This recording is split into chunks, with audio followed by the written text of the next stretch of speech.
Joining us now is Senator Barack Obama, and a hearty welcome to Monday Night Football. Thank you so much. This is the highlight, at least among my staff, of the entire year, being on Monday Night Football. Well, I know you're a football fan, so you could finally relax a little, right? Absolutely. Well, not relax too much because Kyle Orton just got hurt. So I'm going to have to see how my Bears do over the next couple of weeks. Yeah, we'll get to that in a moment. Don't worry. Senator, it's been a long campaign, maybe the longest in history. Looking back on it, what did you learn about yourself? Well, you know what I learned about that I think was positive was that I don't get too high when things are going well, and I don't get too low when things are going tough. And I think that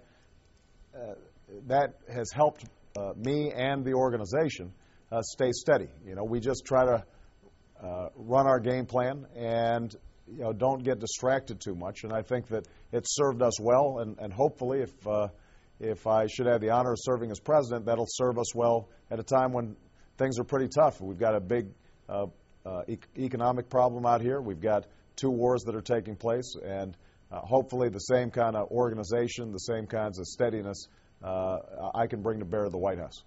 Senator, let's bring you into our arena for a moment. If you could change one thing in sports, what would that be? I think it is about time that we had playoffs in college football. I'm fed up with these computer rankings and this and that and the other. Get 8 teams, top 8 teams right at the end. You got a playoff, decide on a national champion. You could probably make that happen. What is the best piece of advice you received from the sports world? It could be any time in your life. You know, I think the best advice I got was when I was playing basketball in high school, and I was really somebody who had learned the game on the playgrounds. I was playing for a coach who, was cut from the Bobby Knight cloth, and I kind of rebelled against him a little bit. And at some point, he said to me, "Look, this is not about you; it's about the team." And it took me a while, I think, to really understand that, but that's how I've approached the work that I've done in politics ever since, is to say to myself, this is not about me, it's about people who are losing their homes or losing their jobs or trying to figure out how to retire with dignity or respect, that if you stay focused outside yourself, you get your ego out of the way, then you end up, I think, being able to do a better job. Senator, when Americans go to the polls tomorrow and they read your name, Senator Barack Obama, what's the one personal quality you would want them to think about? That I'm going to fight for them. I entered into public service very young in my life, right after college. And, I think more than anything, what people need is an advocate in the White House.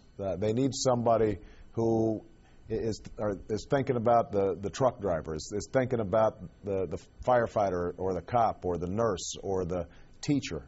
Those folks who work hard every day, do an honest day's work for an honest day's pay, but have been slipping behind. Their wages have gone down over the last 8 years. Their costs of everything from health care to gas have gone up. I want to make sure that they know that when I wake up in that White House every single day, I'm thinking about how can I make their lives a little bit better? How can I secure the future for all of our children so they can live out their dreams? And that's really what this campaign's been all about. If, as president, you could attend one sports event a year, what would that be? That's a tough one, but I've got to say the Final Four, March Madness. I think college basketball, because it's win or you're out, generates more excitement, more upsets, more fun than just about any other sporting event. I love it, even though this past year I picked UNC in my pool, and that didn't go so well. Pools are hard on all of us. Although I had a chance to scrimmage with them after the season was over, and let me tell you, they're big and really fast, and I'm old. Thank you for that scouting report. Look, I know you're a big football fan. Your Chicago Bears are in first place. Maybe that's the omen you need for tomorrow. So good luck on Election Day. And, Senator, thank you for spending time with us on Monday Night Football. Listen, I'm very grateful, and thanks all. I hope everybody goes out, whether you're voting for Senator McCain or myself. This is a big election. Make sure your voice is heard.